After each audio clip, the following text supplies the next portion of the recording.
আসসালামু আলাইকুম। আজকে আমি রান্না করতে চলে আসলাম দুপুরে।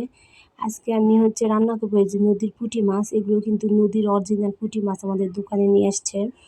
তো পালং শাক দিয়ে পুঁটি মাছ খেতে ভালো লাগে। পুঁটি মাছ দেখলে পালং শাকের কথা মনে পড়ে।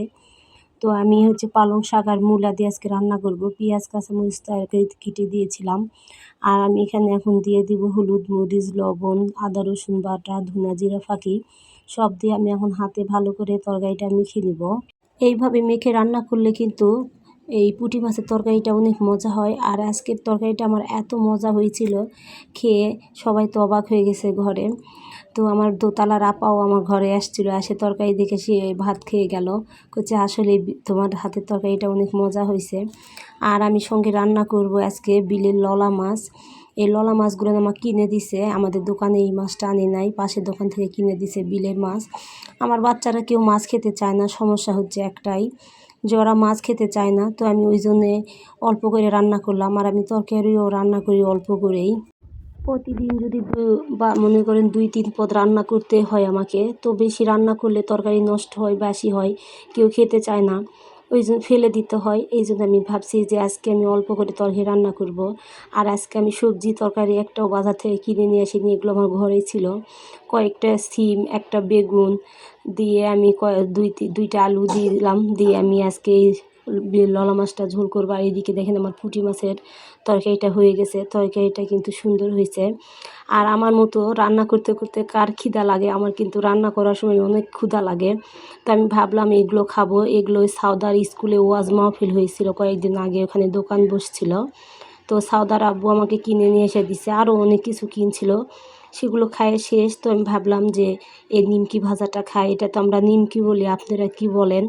ঢাকাতে আমি যখন ওই স্কুলে কিনতে গেছি, ওনারা বলছে এটা ঝুরি ভাজা। তো এই ঝুরি ভাজা, ঢাকাতে এর নাম নাকি ঝুরি ভাজা, আমরা তো নিমকি বলি।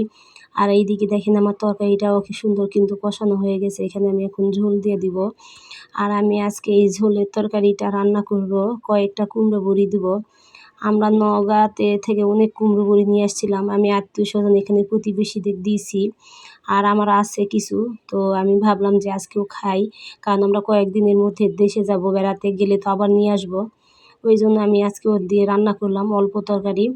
তো আপনারা কি আমার ভিডিও যদি আপনাদের ভালো লাগে, প্লিজ আমার ভিডিও দেখবেন, লাইক কমেন্ট দিবেন। আর এইদিকে আমি রান্না করতে করতে এসে দেখি আমার এই যে সাউদা বুড়ি কেমন করে মোবাইল দেখতেছে।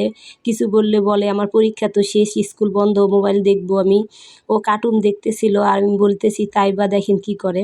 তাইবাকে আমি বলছি তুমি কি করতেছো, ও লিখতে বসছে। ও মাশাল্লাহ কিন্তু সুন্দর সরিয়ে সরা 1-2 লিখতে শিখছে। তোকে কি ওর মানে নতুন লেখা শিখছে দেখে ওর লিখতে খুব ভালো লাগে। দেখেন ইংরেজি খাতাতে ও 1-2 লিখতেছে। আমি আবার যে ওর কাছে আগাই গেছি, ও আমাকে দেখাচ্ছে দেখো আম্মু আমি 1-2 লিখতে পারি। ও 1-2 10 পর্যন্ত লিখতে পারে, মাশাল্লাহ অনেক সুন্দর। তা আপনারা কিন্তু আমার মেয়েদের জন্য দোয়া করবেন, ওরা যেন ভালো করে মানুষের মতো মানুষ হতে পারে। আর এই যে আমার মেয়ের লেখার দেখে আমার খুব আনন্দ লাগছে, যে ও লিখতেছে আর ওই দুষ্টু সাউদা কেমন করে মোবাইল দেখতেছে। আর এই বলতেছে আমি আরও লিখতে পারি। তো দেখেন আমার তরকারি কিন্তু রান্না হয়ে গেছে। আমি আজকে রান্না করলাম এই যে বিলের ললা মাছ, কুমড়ো বড়ি দিয়ে ঝোল, আর নদীর পুঁটি মাছ, পালং শাক, মূলা দেওয়ার চচ্চড়ি। তো আমার তরকারিগুলো কেমন হয়েছে কমেন্ট করে বলবেন। আর বিকালে এই যে আমরা দেশে যাব দেখে আমার মেজো মেয়েকে নিয়ে ওর আব্বু মার্কেটে যাচ্ছে, সঙ্গে সাউদাও যাবে, তাই এবার মন খারাপ। আর এই দেখেন আমরা ফাইনালি ট্রেনের টিকিট কেটে ফেলেছি অনলাইনে, দেশে যাব। আর বিকালে ভাবলাম ওরা কেউ নাই বাসায়, আমি চা খাই, আর বসে থেকে কী করবো, খেতা সেলাই করি। তো এই যে আমি খেতা সেলাই করতেছি আর চা খাইতেছি। তো আমার ভিডিও যদি আপনাদের ভালো লাগে, প্লিজ লাইক কমেন্ট করবেন। আর আমাকে কমেন্ট করে বলবেন আমার ভিডিও কেমন লাগে। সবাই ভালো থাকবেন, সবাই আমাদের জন্য দোয়া করবেন। আল্লাহ হাফেজ।